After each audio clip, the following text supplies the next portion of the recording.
How do I look? I would say I'm the perfect Roman legionnaire, Lukas Stegus Maximus. And I think you already know what the topic will be on this trip. Exactly. I'm following the footsteps of the Romans through Germany, and you get to come along. My journey through the ancient world begins in Cologne on the River Rhine, once known as Colonia Claudia Ara Agrippinensium. In those days, the city was made up of tightly packed houses, monumental buildings, and cobblestone streets, a bit like it is now. Today, the Cologne Cathedral towers above the metropolis as its principal landmark. Remains from the Roman era have been preserved in many places. Right next to the cathedral is a part of the old city gate. For over 4 centuries, Cologne played a vital part on the frontier of the Roman Empire, the Limes. Major Empire State roads converged here from the south, west and north. They carried goods, people and news from the whole world to the capital of the province of Germania Inferior. And today, roads still run where they were first laid out in ancient Cologne.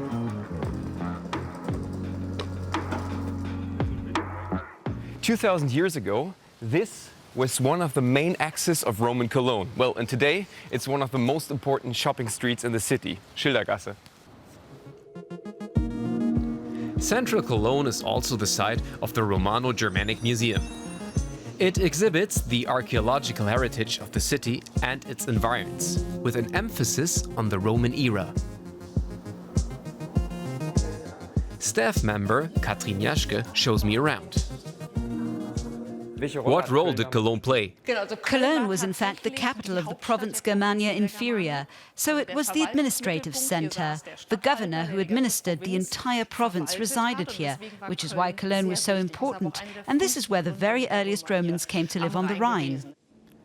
People came from all over the Roman Empire to live in this vibrant city on the Rhine. For example, this man from Spain. Why was it so important to him to have on the tombstone that he is or was a citizen of Cologne? Apparently he felt very much at ease here, and Cologne was in fact an attractive city in Roman times. It had a flourishing economy, commerce was burgeoning, there were craftsmen. You could make really good money here.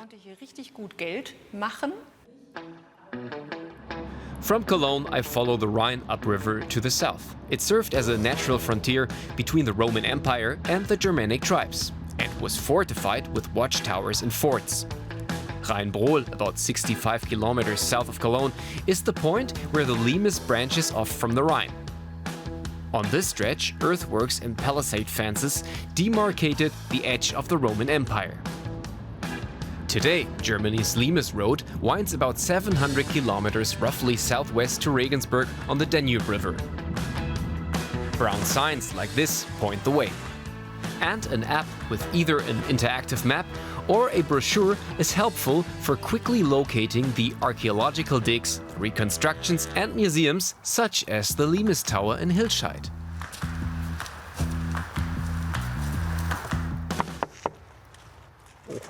Salve. Salve, hallo. I'm Lukas Stege. Manfred Knobloch, or for you today, Claudius Antonius. Claudius Antonius, wonderful. The Limes Cicerones, as they are called, give tours at the various Limes sites.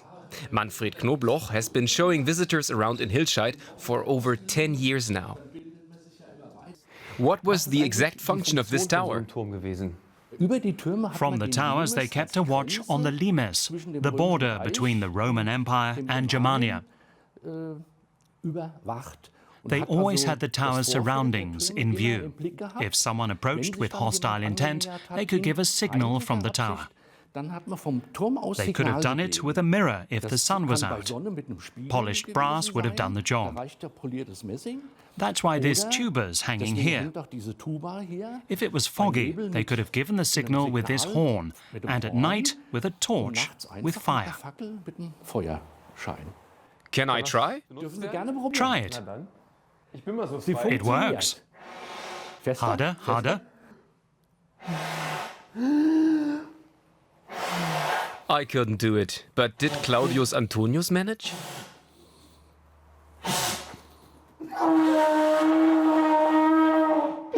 Now we have it. Sounds a bit like an elephant. And Claudius Antonius had another surprise in store for me. This is the Moretum. It's a cheese paste made from sheep's cheese mixed with herbs. I will try it. Load up properly.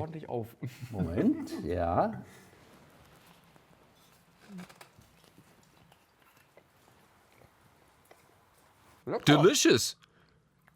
Claudius, it's super delicious.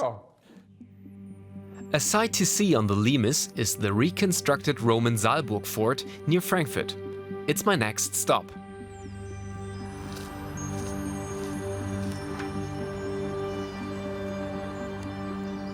Archaeologist Anna Langgartner shows me around the premises. In ancient times, 600 men were stationed here as a border patrol. They lived in these barracks. The company quarters are secured with a Roman lock, known as a lock and sliding bolt. And now you see if you can get it open.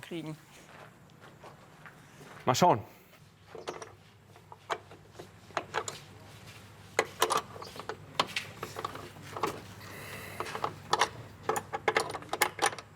Don't lose your patience. Lock and sliding bolt. I can't do it. I give up. You hold it like this. Slide it first in here, then you turn it so the bit points in this direction. Then you lift it up and you pull it over. Jiggle it a little because the lock catches a little. And then it's open. All right, in you go. Dankeschön. 8 men would live squeezed into 2 little rooms like this. Now we're entering the Basilica, the Great Hall. That's a part of the Principia, the staff building in the center of the fort.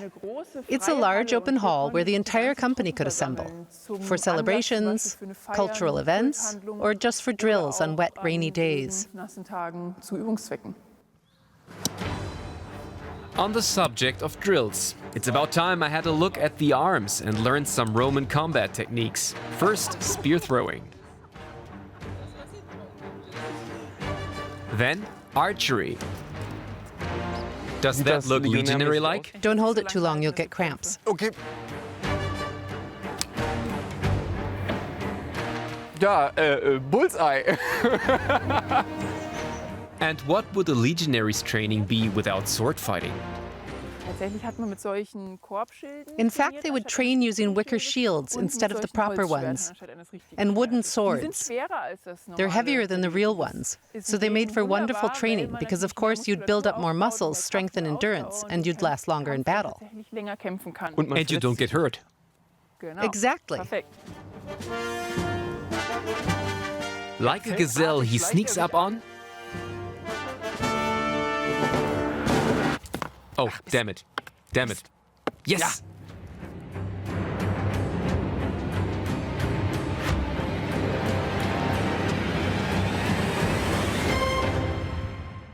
Here at the Saalburg, my search for traces is over, and I would say, mission accomplished. I've learned a lot, and I hope you did too.